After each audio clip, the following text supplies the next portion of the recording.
Delhi decoded ध्रुव शास्त्री रहस्यमय कथाएं के पहले एपिसोड चांदनी चौक में साया ने मुझे एक अद्भुत यात्रा पर ले जाया, जहां इतिहास, रहस्य और आधुनिकता का एक अनूठा संगम देखने को मिला।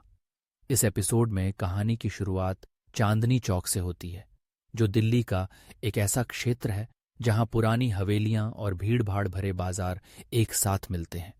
यह स्थान न केवल ऐतिहासिक दृष्टि से महत्वपूर्ण है, बल्कि यहाँ की गली गली में छिपे रहस्यों और कहानियों का भी एक अनकहा संसार है। कहानी की शुरुआत में प्रोफेसर आनंद की रहस्यमय मृत्यु ने एक गंभीर मोड़ लिया। एक प्रसिद्ध इतिहासकार जो अपने पूर्वजों की हवेली में रह रहे थे, अचानक अपने अध्ययन में मृत पाए जाते हैं। पुलिस इसे आत्महत्या मानती है, लेकिन उनकी बेटी प्रिया को यह विश्वास नहीं होता। प्रिया का चरित्र एक दुखी लेकिन दृढ़ व्यक्तित्व का प्रतीक है। वह अपने पिता की मृत्यु के पीछे की सच्चाई को जानने के लिए हर संभव प्रयास करती है। इस संदर्भ में ध्रुव शास्त्री का प्रवेश होता है, जो एक शांत और गंभीर जांच करता है। उनकी तीव्र नजरें और गहरी सोच इस कहानी में एक नया आयाम जोड़ती हैं। चांदनी चौक की गलियों में ध्रुव का चलना एक अद्भुत अनुभव था। वह न केवल भीड़भाड़ से गुजरते हैं, बल्कि हर कोने में छिपे रहस्यों को भी महसूस करते हैं। जब वह हवेली में प्रवेश करते हैं, तो वहां का वातावरण एक गहरी शांति और रहस्य का आभास कराता है। प्रोफेसर का अध्ययन, जो प्राचीन पांडुलिपियों और ऐतिहासिक वस्तुओं से भरा हुआ है, दर्शाता है कि वे कुछ महत्वपूर्ण और खतरनाक पर काम कर रहे थे। ध्रुव की जांच में जो रहस्यमय चिन्ह मिलता है, वह कहानी में एक नया मोड़ लाता है। यह चिन्ह एक प्राचीन मुगल कोड का हिस्सा है, जो दर्शाता है कि प्रोफेसर ने कुछ ऐसा खोजा था जो न केवल ऐतिहासिक बल्कि अलौकिक भी हो सकता है। ध्रुव की जांच के दौरान जब वह स्थानीय विक्रेताओं और दुकानदारों से बातचीत करते हैं, तो कहानी में एक और गहराई आती है। विक्रेता की बातें, जिसमें वह प्रोफेसर के खोई हुई मुगल युग की वस्तु पर शोध करने का जिक्र करते हैं, दर्शाते हैं कि प्रोफेसर का काम कितना महत्वपूर्ण था। यहाँ साया नामक रहस्यमय आकृति का जिक्र भी होता है, जो कहानी में एक और रहस्य जोड़ता है। यह साया न केवल प्रोफेसर की मृत्यु से पहले हवेली के आसपास देखी गई थी, बल्कि यह एक गुप्त समाज का सदस्य भी हो सकता है।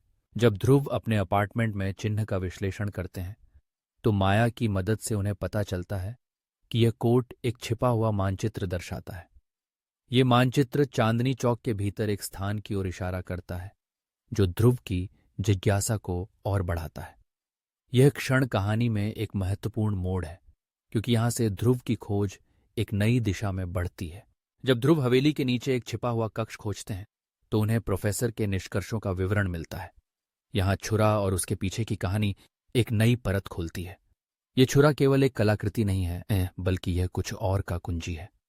ध्रुव की खोज यहाँ से और भी रोमांचक हो जाती है, क्योंकि वह समझते हैं कि यह छुरा गुप्त समाज के लिए कितना महत्वपूर्ण है। कहानी का तनावपूर्ण सामना तब होता है जब ध्रुव हत्यारे का सामना करते हैं। इस क्षण में न केवल ध्रुव की बुद्धिमत्ता का परीक्षण होता है, बल्कि यह भी दर्शाता है कि कैसे एक व्यक्ति अपने संकल्प को कमतर नहीं आंक सकता।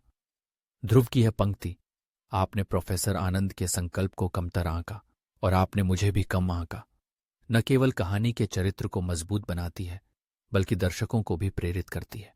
अंत में ध्रुव छुरे को उसके सही स्थान पर लौटाते हैं और प्रिया को प्रोफेसर के निष्कर्षों का जर्नल देते हैं। यह क्षण न केवल न्याय की प्राप्ति का प्रतीक है, बल्कि यह भी दर्शाता है कि कैसे एक व्यक्ति अपने प्रियजनों की यादों को संजोकर रख सकता है। एपिसोड का अंत ध्रुव के दिल्ली के स्काईलाइन की ओर देखते हुए होता है, जो एक नए मामले के संकेत देता है। इस एपिसोड ने न केवल एक रहस्य को सुलझाया, बल्कि यह भी दर्शाया कि कैसे इतिहास और आधुनिकता एक साथ मिलकर एक अनोखी कहानी बना सकते हैं। दिल्ली डिकोडेड की यह शुरुआत दर्शकों को एक गहरी सोच और रोमांचक यात्रा पर ले जाती है, जो आगे और भी रोमांचक मोड़ों का संकेत देती है।